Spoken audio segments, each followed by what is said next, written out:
أعوذ بالله السميع العليم من الشيطان الرجيم. بسم الله الرحمن الرحيم. الحمد لله رب العالمين، والصلاة والسلام على أشرف الأنبياء والمرسلين وعلى آله الطيبين الطاهرين المعصومين، ولعنة الله على أعدائهم من يوم ظلمهم إلى يوم الدين. أما بعد، فقال الله الحكيم في كتابه المحكم: بسم الله الرحمن الرحيم. وما الحياة الدنيا إلا لعب ولهو وللدار الآخرة خير للذين يتقون أفلا تعقلون. وقال علي بن محمد النقي عليه الصلاة والسلام: الدنيا سوق ربح فيها قوم وخسر آخرون. محترم سامعین، السلام علیکم ورحمۃ اللہ وبرکاتہ۔ موضوع سخن امام ہادی علیہ السلام کی نگاہ میں دنیا کے عنوان سے چند معروضات آپ کی خدمت میں پیش کرنے کی سعی کروں گا۔ امام علیہ السلام نے اس دنیا کو بازار سے تشبیہ دی ہے، سوق سے تشبیہ دی ہے، اور اس بازار میں دو گروہ ہوں گے، اور ایک گروہ اس بازار سے فائدہ اٹھانے والوں میں سے ہوگا، نفع لینے والوں میں سے ہوگا،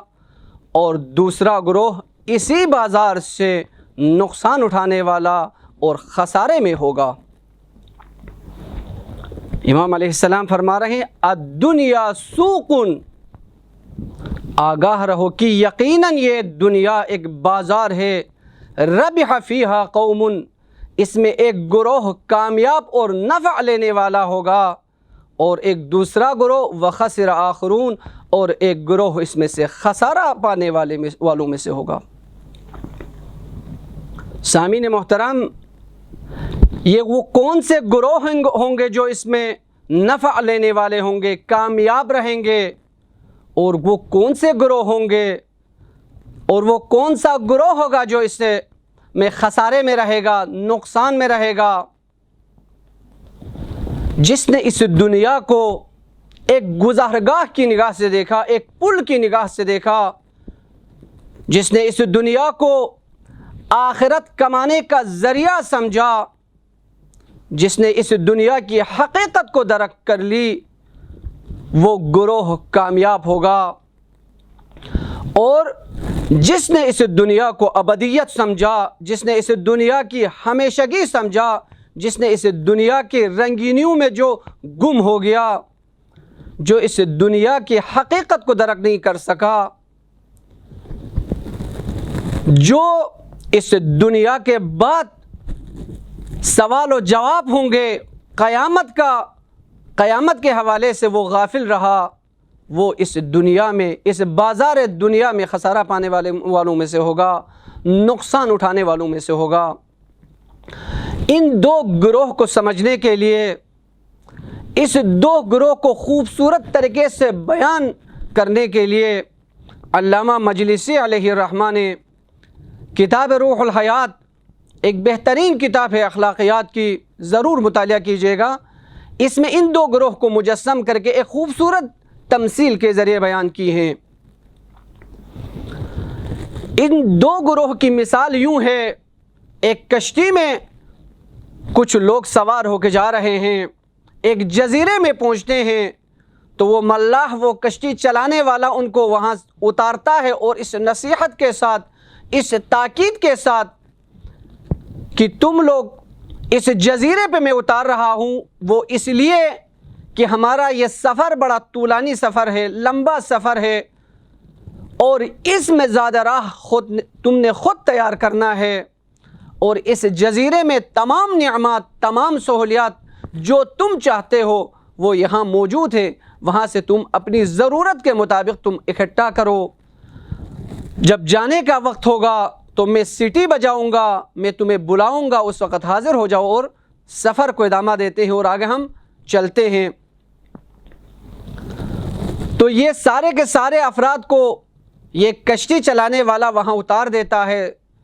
وہ جزیرہ بہت خوبصورت، اور ساتھ ساتھ اس جزیرے میں تمام نعمات الہی وہاں موجود ہوتے ہیں، تمام پھل فروٹ وہاں موجود ہوتے ہیں۔ تو اس میں ایک گروہ اس ملاح اور اس کشتی چلانے والے کی نصیحت ان کے ذہن میں ہوتی ہے، وہ سفر ہمیشہ ان کے ذہن میں رہتا ہے، اور وہ ہمیشہ اس سفر کو ذہن میں رکھ کے تیاری شروع کرتے ہیں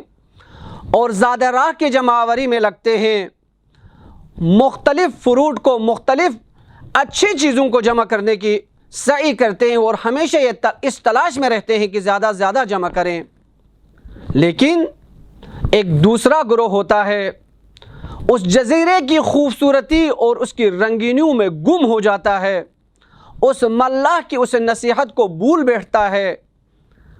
اور اس خوبصورتی میں محو ہو جاتا ہے، اور وہاں کے جو نعمات سے کھیل رہا ہوتا ہے اور اسے جمع کرنے کی اصلاً فکر نہیں ہوتی ہے، مختلف پھلوں کو وہ چکتے ہوئے گھومتا ہے۔ اور آج کے الفاظ میں اگر بیان کرے تو خوبصورت مناظر میں سیلفیاں لیتے ہوئے وہ اپنا ٹائم گزارتا ہے، لیکن جب وہ کشتی چلانے والا، جب وہ ملاح سیٹی بجاتا ہے تو وہ سارے جمع ہو کے اس کے پاس پہنچتے ہیں، پہنچ کے جنہوں نے شروع سے ہی اس سفر کو ذہن میں رکھا تھا، اس ملاح کی نصیحتوں کو ذہن میں رکھا تھا، جنہوں نے زیادہ راہ جمع کیا تھا، وہ سارے خوشی خوشی سے اس کے پاس آتے ہیں اور کشتی میں سوار ہوتے ہیں۔ لیکن ایک گروہ فریاد کرنے لگتا ہے، انتہائی پریشان ہوتا ہے، اور اس ملاح سے وہ دعا کرتے ہیں اور اس سے پکارتے ہیں کہ آپ ہمیں کچھ مہلت دے دیں، ابھی تک ہم نے کچھ جمع نہیں کیا ہے، ابھی تک ہمارے ہاتھ خالی ہیں۔ تو وہ ملاح اسے کہتا ہے، میں نے تمہیں پہلے ہی کہا تھا، اب تمہیں کوئی اور مزید وقت نہیں دیا جائے گا۔ تو لہٰذا یہ گروہ انتہائی پریشانی کی حالت میں، انتہائی اضطراب کی صورت میں وہ اس کشتی میں سوار ہونے پہ مجبور ہوتا ہے۔ تو علامہ نے اس بازار دنیا میں نفع پانے والے اور خسارہ پانے والے ان دو گروہوں کو خوبصورت طریقے سے یہاں مجسم کیا ہے۔ یہ کشتی کے یہ افراد کی مثال حضرت انسان کی مثال ہے، اس دنیا میں دنیا کے لوگوں کی مثال ہے، اور یہ جزیرہ یہ دنیا ہے، اور یہ سیٹی بجانا اور یہ بلانا یہ موت کی گھنٹی ہے، یہ موت کا بلانا ہے۔ جب آ جاتی ہے، جب موت کا فرشتہ جب حکم الہی جب اسے ملتا ہے تو لا یستأخرون ساعۃ ولا یستقدمون، یہ موت میں نہ ذرہ برابر اس میں آگے امکان ہے نہ اس سے پہلے امکان ہے، یعنی وقت مقرر میں اس نے اپنی جان کو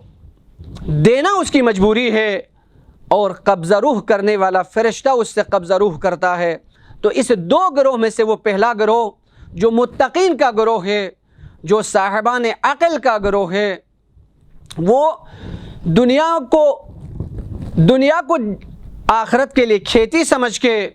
زیادہ راہ کے فکر میں رہتا ہے، اس کو منزل نہیں سمجھتا بلکہ گزرگاہ سمجھ کے، اس کو پل سمجھ کے آخرت کے لیے ہمیشہ زیادہ راہ تیار کرنے کے فکر میں رہتا ہے، ہمیشہ اسی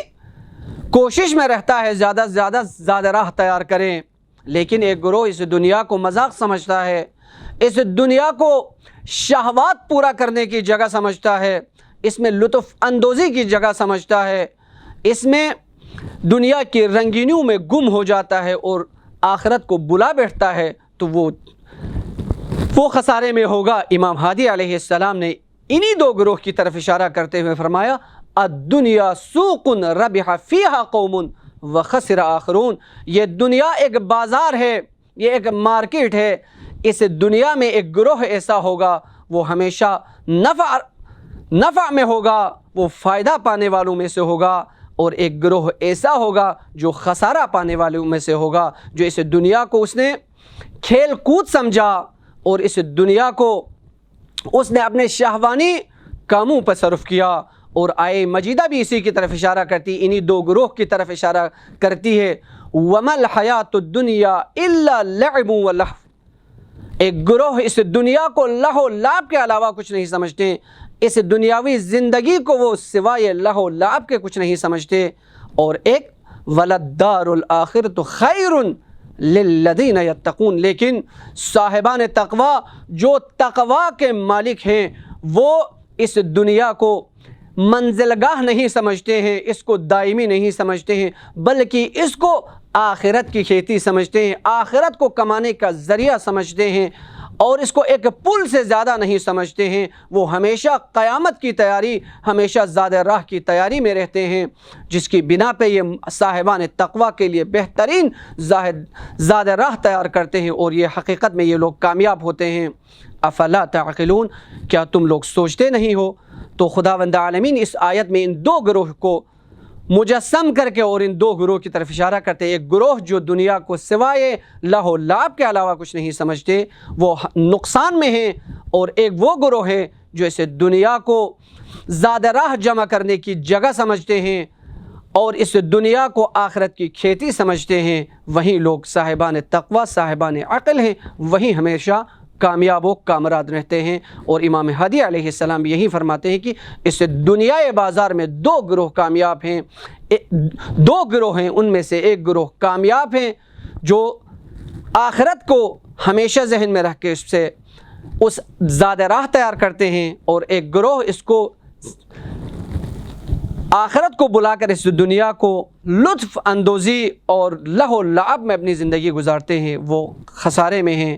تو اسی پر اکتفا کرتے ہوئے دعا کرتے ہیں پاک پروردگارہ محمد و آل محمد کا واسطہ، تیرے عظمت و جلالت کا واسطہ، امام ہادی علیہ السلام کی اس روایت کو ہم ہمیشہ ہمارے سامنے رکھ کے آخرت کی تیاری کرنے کی ہمیں توفیق عنایت فرما۔ والسلام علیکم ورحمۃ اللہ وبرکاتہ۔ اللهم صل على محمد وآل محمد، اللهم صل على محمد وآل محمد۔